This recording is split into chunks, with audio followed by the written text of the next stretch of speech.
రావడాన్ని తప్పు పట్టడం అన్నది కరెక్ట్ కాదని నేను అనుకుంటున్నాను. ఇకపోతే అంటే రాజకీయాలు నాకు సంబంధం లేకపోయినా కూడా ఇప్పుడు ఈ పోలీసులు జగన్ అనుకూల వైఖరి అవలంబిస్తున్నారు అనే దాని మీద ఇప్పుడు ఒక ఇది చెప్తారు చూడండి, శివుడు ఆజ్ఞ లేనిదే చేమైనా కొట్టదని చెప్పి. అనుకూల వైఖరి కాదు సార్, అంటే అంటే కాదు ఓవరాల్గా ఇప్పుడు పేర్ని నాని విషయంలో కానీ మరో కొడాలి నాని విషయంలో కానీ ఇలాగా చాలామంది పోలీసులు ప్రభుత్వానికి కొంచెం వ్యతిరేకంగా పనిచేస్తున్నారనే వాదనలో కొంతమంది వినిపిస్తున్నారు. నేనేమంటానంటే అది తెలుగుదేశం పార్టీ వ్యూహాత్మకంగా అటువంటి దీన్ని అమలు చేస్తుండొచ్చు. ఇటువంటి నాయకుల నుంచి కార్యకర్తల నుంచి ఇటువంటి ఇది మీరు ఎందుకు చర్యలు తీసుకోవట్లేదని చెప్పి ప్రజల నుంచి కూడా ఒత్తిడి వచ్చేలాగా ప్రేరేపించడం కోసం కూడా తెలుగుదేశం పార్టీ అనుసరిస్తున్న వ్యూహం కావచ్చని నేను అనుకుంటున్నాను. అంటే పోలీసు అందరూ అనుకున్నారు అల్లు అర్జున్ వరకు విషయం వెళ్తుందా, ఆయన టచ్ చేస్తారా, ఆయన అరెస్ట్ చేస్తారా అనుకున్న సందర్భం ఇక్కడ కనిపించింది సంధ్యా థియేటర్. కానీ ఆయనను అదుపులోకి తీసుకున్నారు, ఒక రోజు రిమాండ్ లో ఆయనకు ఉండాల్సి వచ్చింది జైల్లో. అయితే ఇక్కడ కూడా ఒక పాప ప్రాణం పోయింది సార్. అక్కడ వీళ్ళు జగన్మోహన్ రెడ్డి బర్త్డే సందర్భంగా సెలబ్రేషన్స్. సో ఎవరిని అడిగి తీసుకున్నారు పర్మిషన్? ఏ పర్మిషన్ లెటర్ ఉందా? ఉంటే ఆ రోడ్ల పైన అదంతా ఏంది? గతంలో ఇట్లాంటివి ఏం చేయలేదు కదా జగన్మోహన్ రెడ్డి ఎవరిని కూడా. సో ఇప్పుడు వాళ్ళే చేసి ఒక పసిపాప ప్రాణం పోయేలా చేశారు. సో ఏ చర్యలు? సరే, ఆ విషయం గురించి పక్కన పెడితే మీరు అడిగిన సంధ్యా థియేటర్ విషయానికి వస్తే ఇప్పుడు ఇది ఎలా ఉంటుందంటే పోలీసులతోటి ప్రభుత్వంతో పెట్టుకుంటే ముందు ఆ ఘటన జరిగినప్పుడు పోలీసుల నుంచి వచ్చిన స్టేట్మెంట్ మీడియా ద్వారా మనకి అందిన సమాచారం ఏంటంటే ముందస్తుగా మాకు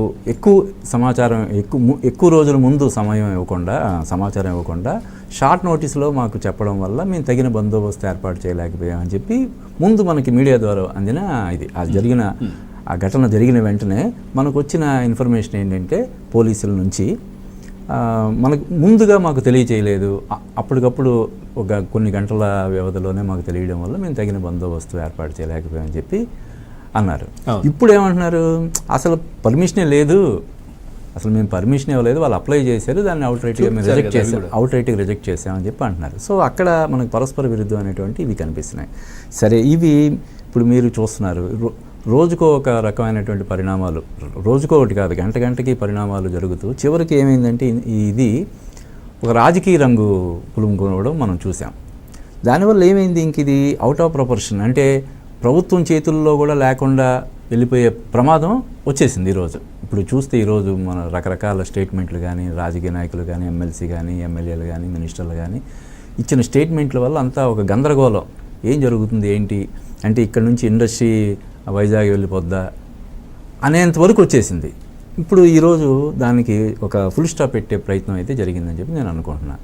స్వయంగా నిన్న ఏదైతే మన తెలంగాణ సినిమాటోగ్రఫీ మినిస్టర్ కోమటిరెడ్డి వెంకటరెడ్డి గారు విరుచుకుపడ్డారు పుష్ప సినిమా మీద, అదొక చెత్త సినిమా, 3 గంటల టైం వేస్ట్ అని విరుచుకుపడ్డారు. అలాగే పుష్ప యూనిట్ వీళ్ళకి కనీసం 20 కోట్లు నష్టపరిహారం చెల్లించాలని చెప్పి డిమాండ్ చేశారు. అదే సినిమాటోగ్రఫీ మినిస్టర్ గారు ఈరోజు మన పుష్ప నిర్మాతలను తీసుకొని ఆసుపత్రికి వెళ్ళి అబ్బాయిని పరామర్శించి వాళ్ళ చేతుల మీదుగా 50 లక్షలు ఇప్పించారని చెప్పి మనం వార్తల్లో రావడం చూసాం. కాబట్టి ఇదంటే ఇంకా గతంలో ఏం జరిగిందన్నది మనం ఇది వెళ్లకుండా ప్రస్తుతానికి దీనికి ఒక ముగింపు పలికే దిశగా ప్రభుత్వం కూడా, ఎందుకంటే నేను చెప్పాను ఇప్పుడు ఒక రేవంత్ రెడ్డి గారి దృష్టిలో పడడం కోసం కావచ్చు, లేదంటే మీడియా దృష్టిలో పడడం కోసం కావచ్చు, రకరకాలుగా అటు పోలీస్ డిపార్ట్మెంట్కి సంబంధించిన వ్యక్తులు కావచ్చు, రాజకీయ రంగానికి సంబంధించిన వ్యక్తులు కావచ్చు, రకరకాల ఆరోపణలు దోషణలు ఈవెన్ ఇంటికి వెళ్ళి దాడి చేయడాన్ని కూడా మనం చూసాం. వీటన్నిటికీ ఫుల్ స్టాప్ పెట్టడం కోసం ప్రయత్నం జరుగుతుంది. అంటే మనకున్న సమాచారం ప్రకారం ఏంటంటే రేపు ఎల్లుండిలో ఇండస్ట్రీ నుంచి పెద్దలు రేవంత్ రెడ్డిని కలవడానికి ఇదంతా వేరు. ఓకే, ఇదంతా ఓకే, సద్దుమనగాలి, అంత బాగుండాలి, ఆ బాధిత కుటుంబం కూడా న్యాయం జరగాలి. సో పోయినటువంటి ప్రాణాన్ని ఎవరు కూడా తీసుకురాలేరు. సో ఈ అబ్బాయి కూడా బాగుండాలి, అందరూ బాగుండాలి. సో ఇక్కడ ఇట్లాంటి రియాక్షన్ ఉంది కదా, అక్కడ ఏంటి ప్రాణం పోయింది కదా అక్కడ కూడా అనేది, అది మనం వలి గారితో అడుగుదాం.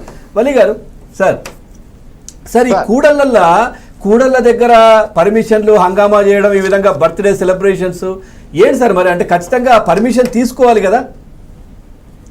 100% పర్మిషన్ తీసుకోవాలి సార్, ఎవరైనా కానీ పర్మిషన్ తీసుకున్నలా అందులో ఇట్ ఈస్ ప్రివెంటెడ్. కూడలిలో ఇట్లాంటివన్నీ చేయడం అనేది ఆ. అవి చేయకూడదు.